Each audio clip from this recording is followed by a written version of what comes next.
from Patriot Studios.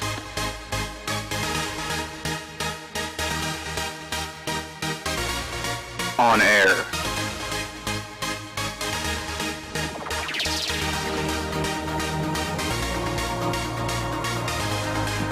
Online.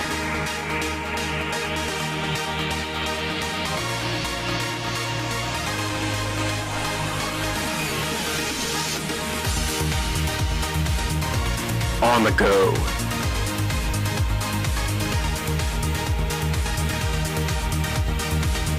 On your side.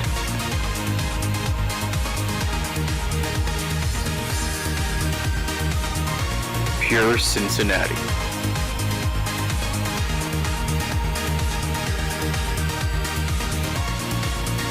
It's 7 News. Good afternoon, Cincinnati, and for 7 News, I'm Frank Cassidy. And I'm Mitch Hardy? Wait, wrong side. Yes. Switch. Switch it.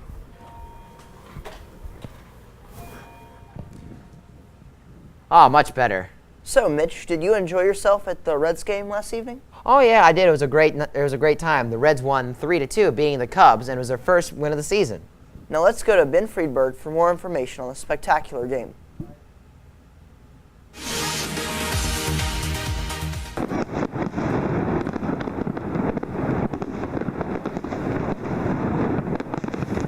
You're right, Mitch. Those are some impressive fireworks. As you know, the Reds demolished the Chicago Cubs with a score of 3-2. However, the game had a rough start with several rain delays, but once the Reds were up to bat, they were on a roll. Also during the game, Billy Hamilton, known for being one of the fastest players in the MLB, hit his first career home run during the 5th inning, tying the game up 2-2. Had an infield hit on a bouncer in the hole at short that he legged out the throw from Castro, was thrown out trying to steal. Boy, that ball's hit well. Billy Hamilton has homered to right field.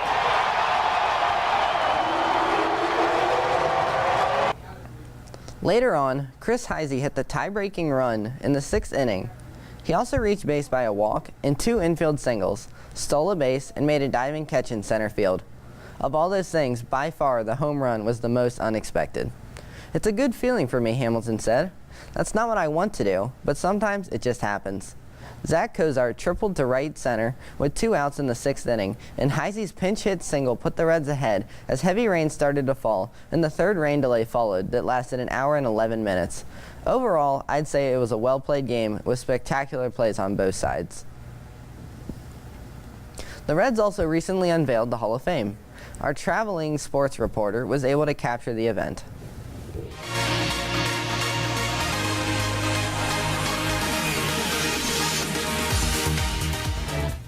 Hi there, I'm Mitch Hardy here, reporting for 7 News Sports. And now opens to the public, the new Cincinnati Reds Hall of Fame Museum is full of artifacts that can bring back memories to Reds fans.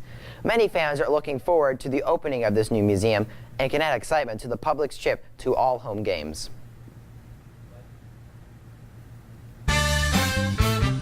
From Joe Nuxhall to the Big Red Machine, and even to Joey Votto, the Cincinnati Reds' new Hall of Fame is sure to excite anyone that steps into the building. Even though the Hall of Fame may sound familiar to some people, the Reds organization has now added a museum, along with some renovation, that should help attract the public to learn more about the history and the achievements about the Reds. I'm really looking forward to just the whole experience. I like looking at the pictures, like looking at the plaques. I think all of the old memorabilia, it's really interesting. And my family, we have a really big Reds tradition. My dad used to watch the Big Red Machine back in their glory days. The new and slightly renovated building is now featuring specific exhibits including the Joe Morgan Experience and the Kings of the Queen City, which takes a look at the accomplishments made by the Reds since 1869. Many fans are not only looking forward to learning more about the Reds in the 1900s, but also remembering players from the past decade.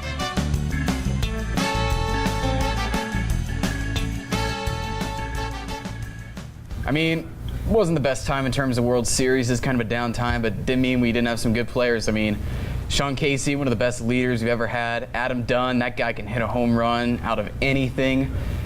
Ken Griffey Jr., boy, that guy's just one of the most talented baseball players I've ever seen, and a local kid too, for good measure.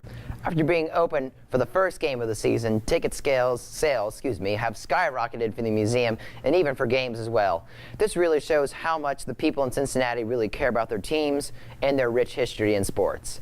Reporting live from the Reds Hall of Fame Museum, I'm Mitch, reporting for 7 News. I know I can't wait to visit it myself.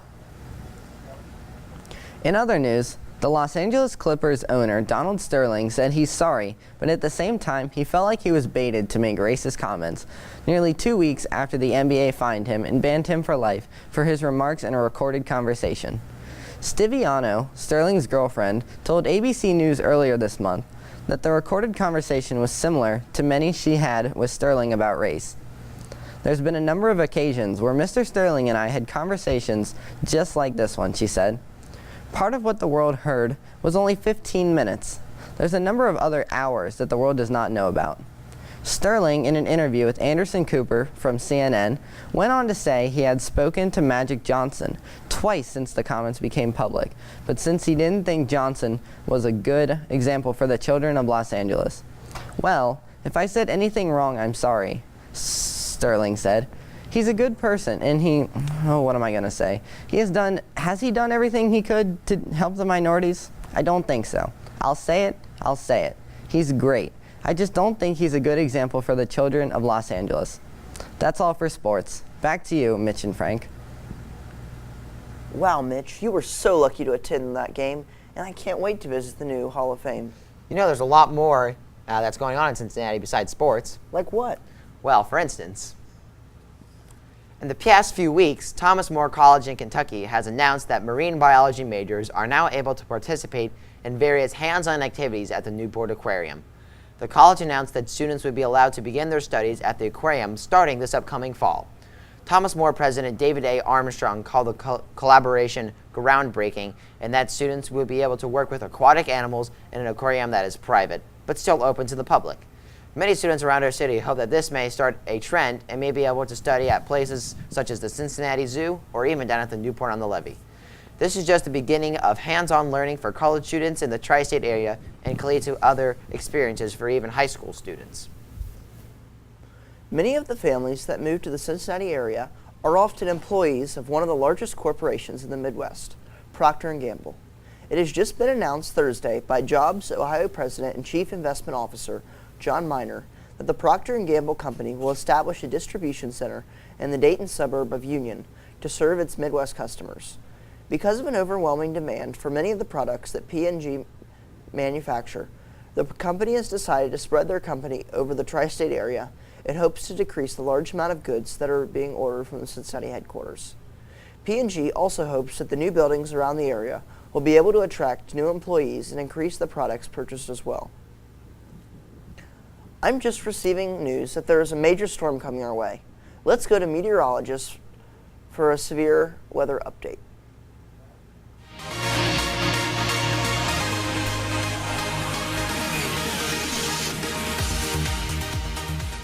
Good afternoon, Cincinnati. David Ruttenberg here for a very quick 7 News weather report. We are in the middle of a severe thunderstorm that has had a history of producing tornado touchdowns.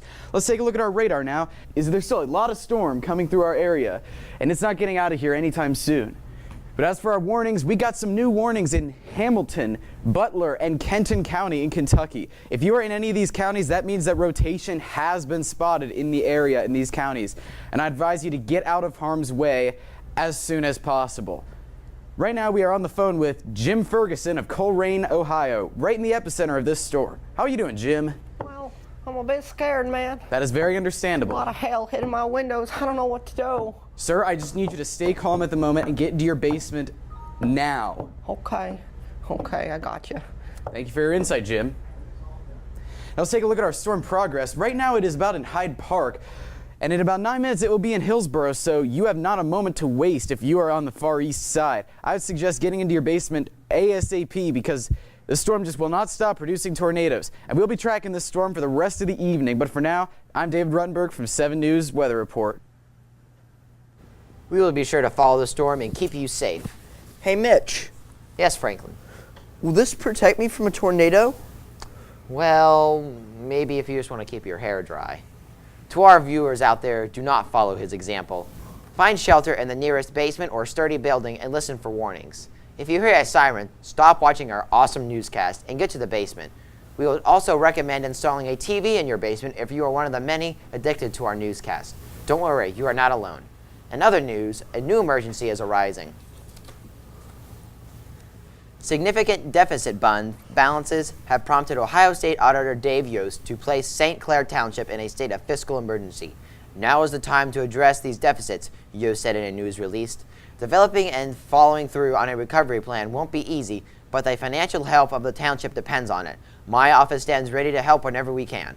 The township will now come under the oversight of a Financial Planning and Supervision Commission.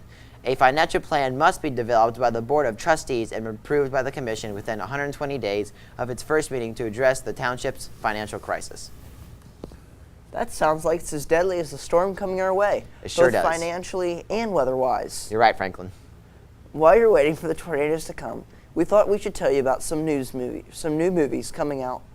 Let's go live to our entertainment reporter, Cameron Walker, in our audience-filled entertainment center.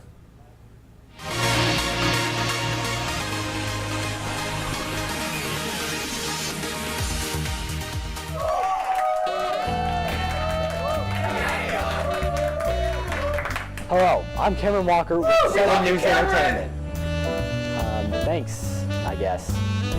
In recent entertainment news, actor Bob Hoskins has died. He died Tuesday, April 29th. Hoskins was known for starring in movies such as Who Framed Roger Rabbit, Hook, and many other memorable films. Hoskins was born on October 26, 1942. His mother, Elsie Hoskins, was a nursery school teacher, and his father, Robert William Hoskins Sr., drove a truck and also worked as a bookkeeper. Growing up, Hoskins received little education, and by the age of 15, he had left school. Hoskins was a regular theater goer who dreamed of being on the big screen. For a long time, he was working odd jobs in order to keep food on the table. When his acting career finally started, it was more of an accident than anything else.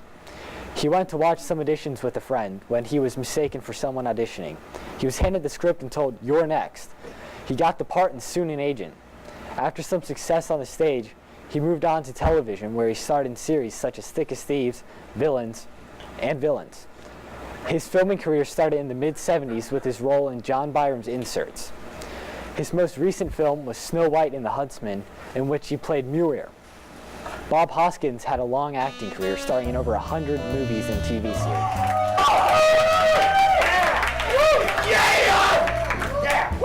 On May 2nd, 2014, the sequel to The Amazing Spider-Man was released. The Amazing Spider-Man 2 follows Peter Parker, played by Andrew Garfield, as he fights to protect New York from Max Dillon, or Electro, played by Jamie Foxx. Not only is Peter fighting Electro, he's also fighting against Harry Osborn, played by Dane DeHaan, the son of Norman Osborn, who is convinced the only way he can survive is with Spider-Man's blood. While this is happening, the wicked Oscorp chairman, Donald Mencken, played by Colm Feore, takes Oscorp right from underneath Harry. This angers Harry and causes him to team up with Electro in order to take down Mencken and Spider-Man. While this is going on, Peter is trying to figure out a way to profess his love to Gwen Stacy, played by Emma Stone. So far, the movie has made $370 million in the box office. We love you, Cameron! Star Wars is making a comeback with Episode 7. The movie takes place 35 years after Return of the Jedi and is centered on 3 young leads. Along with the 3 new leads, characters from the previous episodes will also return. Mark Hamill, Harrison Ford, Carrie Fisher, Anthony Daniels, Peter Mayhew, and Kenny Baker will all be returning as their respective characters. Locations are Abu Dhabi, Tunisia, Morocco, and Iceland. George Lucas had many ideas for episodes 7, 8, and 9. Some of these ideas include having C-3PO and R2-D2 being the only characters being in all 9 films. Episodes 7 through 9 being about reconstruction of the Republic, and many other ideas. These were all said before Disney bought Lucasfilms. George Lucas is working as a creative consultant for the next 3 films. On April 29th, all of the actors met for their first reading of the script. Filming for the movie is due to start May 14th. The release date for Star Wars Episode 7 is December 18th, 2015. Oh yeah!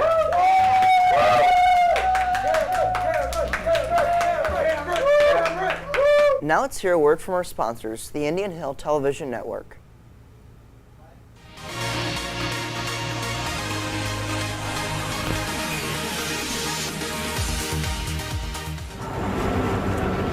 Good afternoon, Cincinnati. David Ruttenberg here at Indian Hill High School, more specifically in the IHTN studios, where daily a full-blown newscast gets filmed here.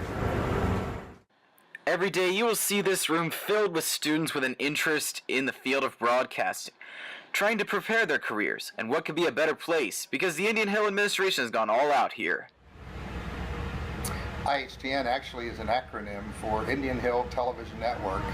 It was started in 1996, actually, and the birth of that was because we had some cameras and some interested students, and we started recording and televising activities at the school, like sporting events and musicals.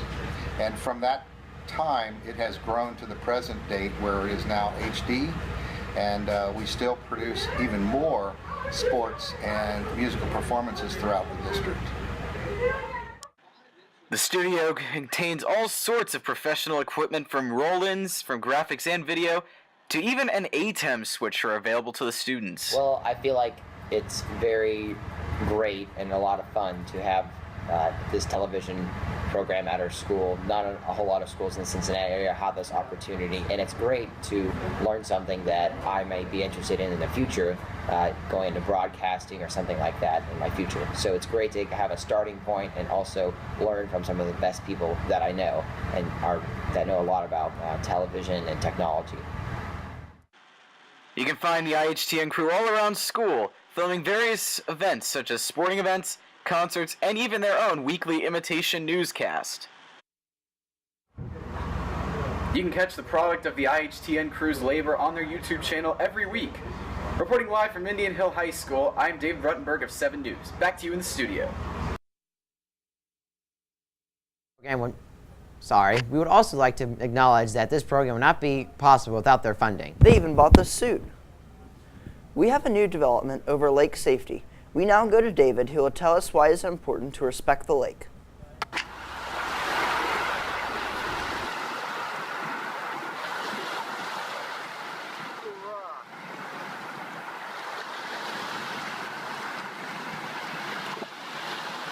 Take that, Blake.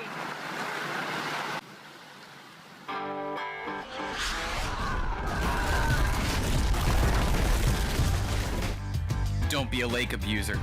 Respect the lake, or you will be sorry. Just ask this hoodlum.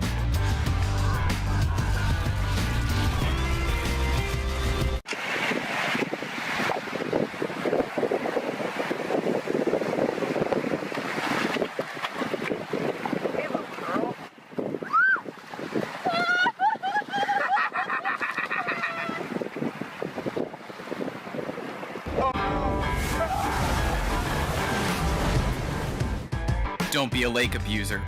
Respect the lake, or you will be sorry. Just ask this hoodlum. Oh man, I got a loop!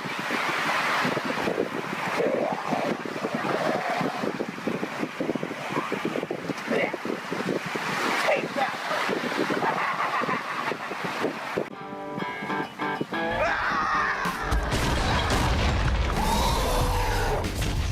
Don't be a lake abuser. Respect the lake, or you will be sorry.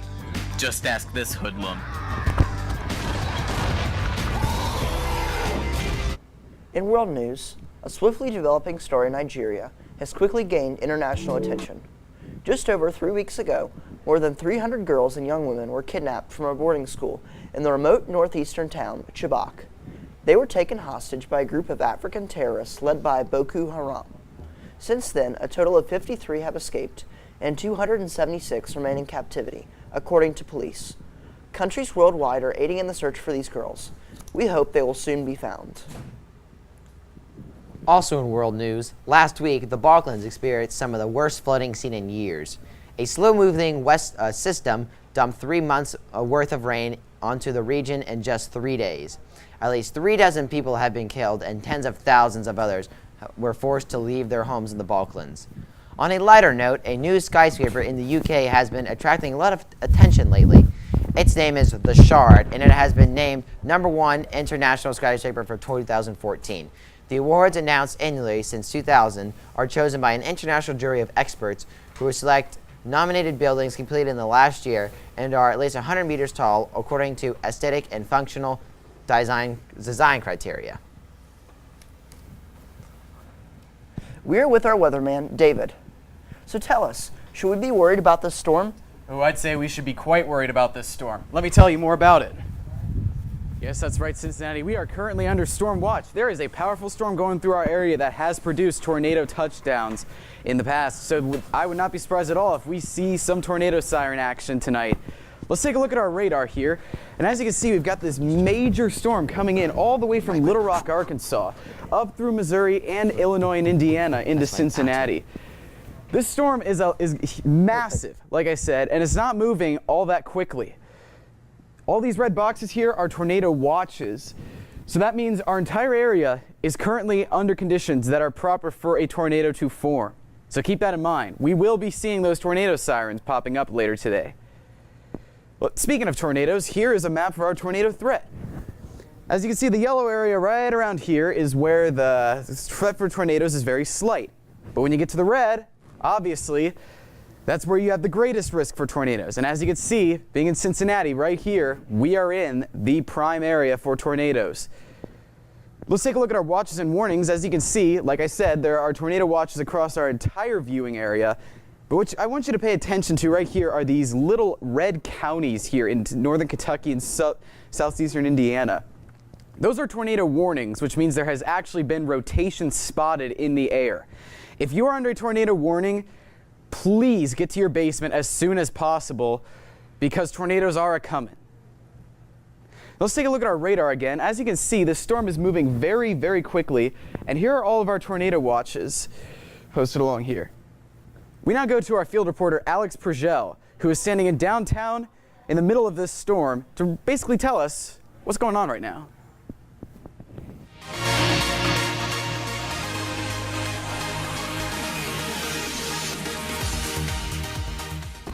So Alex, how is it out there? It's absolutely miserable. Rain coming from me from every direction. Rain, it's cold, I'm freezing. The debris flying at me. I can't wait to go home. Is it getting any better out there? It's not. It's just rain as far as I can see it. I really wish I could be out of here. You look like you're having some trouble keeping your footing. You sure you're all right out there? Yes, I think it's okay. I don't know why anyone would be out in this. My producer told me to. I'm getting paid. So, yeah. Take his advice, please. Don't go out anytime soon. Let's take a look at our storm progress model. Where currently the storm is on the far west side, the epicenter of the storm at least. If you're in the Cleves, Coleraine, or even the Cheviot area, this storm is right on top of you, and I suggest getting down in your basement ASAP. By 6:37, the storm will be in the downtown area, so just a couple more minutes. It's moving quickly, but there's a lot of storm to pass through. If you're in the far east side, like in Milford or Hillsboro, you got a little way to go, but that 10 minutes will slide by really quickly if you let it. So use that to get prepared as possible for the storm. Let's take a look at our warnings. Like I said, our entire viewing area is under a tornado watch right now, but we currently have severe thunderstorm warnings in these counties: Adams, Brown, Butler, Claremont, Clinton, Warren, and Hamilton, and also Bracken, Campbell, and Kenton in Kentucky. Now, if you hear tornado sirens in these counties, don't freak out yet. Remember, the tornado sirens go off whenever there is a severe thunderstorm warning paired with a tornado watch, which there is right now. However, you do need to panic if you are in these counties: Franklin, Ohio, Ripley, Boone, Grant, and Gallatin in Indiana and Kentucky. In these counties, there has been rotation spotted, and like I said, this storm has produced tornado touchdowns in the past, so don't take this lightly at all. If you are in any of these counties, I advise you to get into your basement right now and avoid anything that you can get hurt with, please, for your sake. In other words, right now we have a thunderstorm, obviously, and it is 69 degrees Fahrenheit. Right now the winds are coming from the northwest at 50 miles per hour, but you got to remember something. That is downtown we are talking about right now.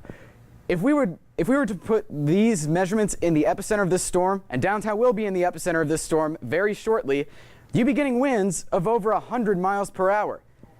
Tonight, this storm's not going anywhere, like I said. We are still going to have this thunderstorm, and it will be 49 degrees, so it will be cooling down quite a lot.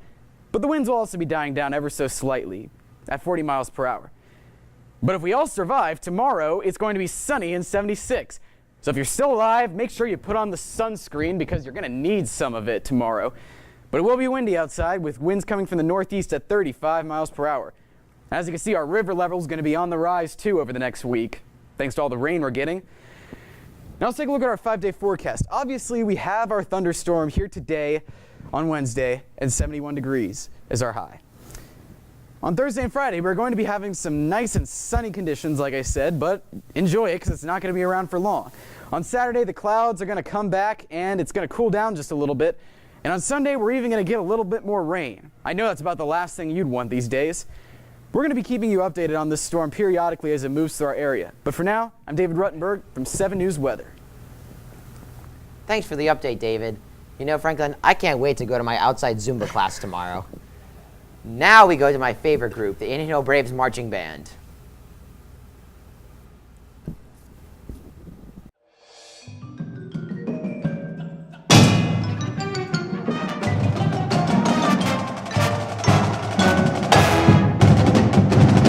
The Braves Marching Band is an extracurricular club that's open to everyone. It is a great chance to show some school pride at football games, along with the many competitions that they compete in, including a trip to Lucas Oil Stadium. I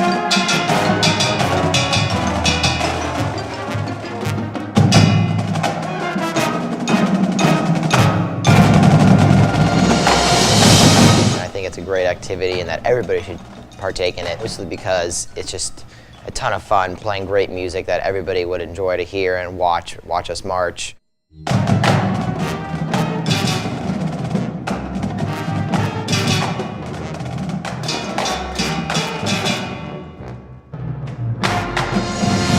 Say my favorite thing about marching band is the musical development of the students and the social environment. You know, it's a lot of kids that may not be interested in athletics or something like that, but it gives them an opportunity to be involved in an active group.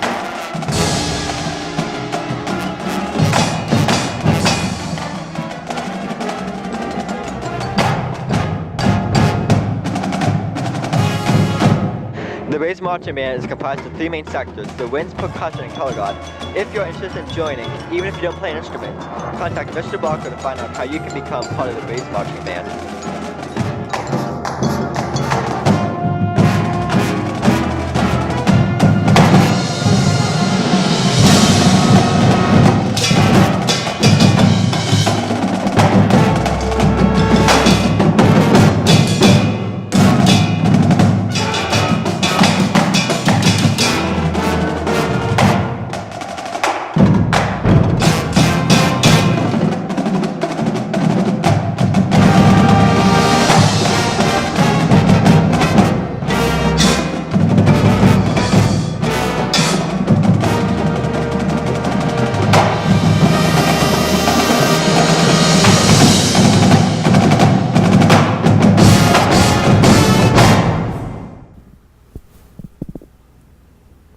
Well, that's all for now. We'll see you tomorrow if you survive the storm. Signing off, I'm Mitch Hardy.